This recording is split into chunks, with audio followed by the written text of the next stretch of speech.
Remember, I didn't experience this in high school growing up.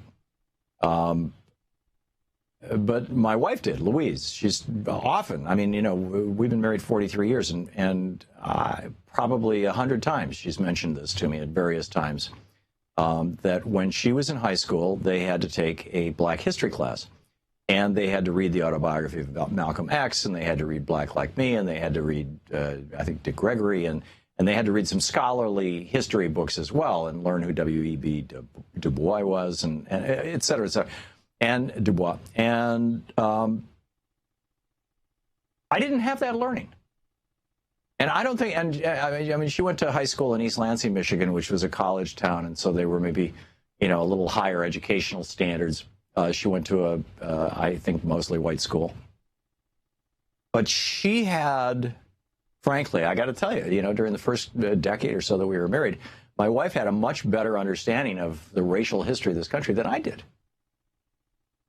And I think that, and it was because of, you know, her experience in the public school, what she learned in the public school.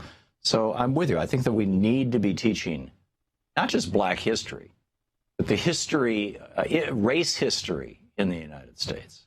And we need to be teaching it in a very dispassionate way, and frankly, in a rather brutal way. I mean, the African American Museum is about to open here in Washington, D.C. I think it's going to open this summer.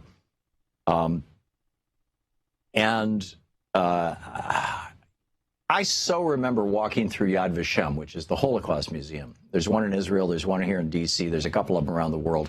The only one I've been through is the one in Jerusalem. I've been through it twice.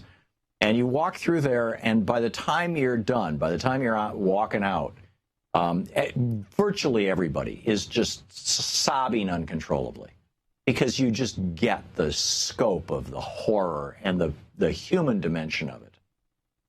And I've not had any, I haven't been invited, for that matter. It's, you know, I haven't had any guided tours or previews or anything like that at the African American History Museum here in D.C. that's going to open. But I hope that at least part of the museum has that impact.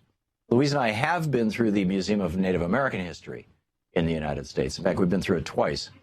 And there really is no place in there where you're looking at it going, and you know, as a white guy, and sobbing, you know, and going, you know, how could we have done this?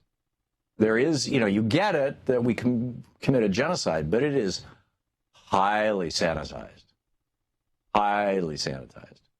So, you know, we need to be looking at our own history in a more serious way. To watch more clips from our programs, hit the Watch More Videos button over here.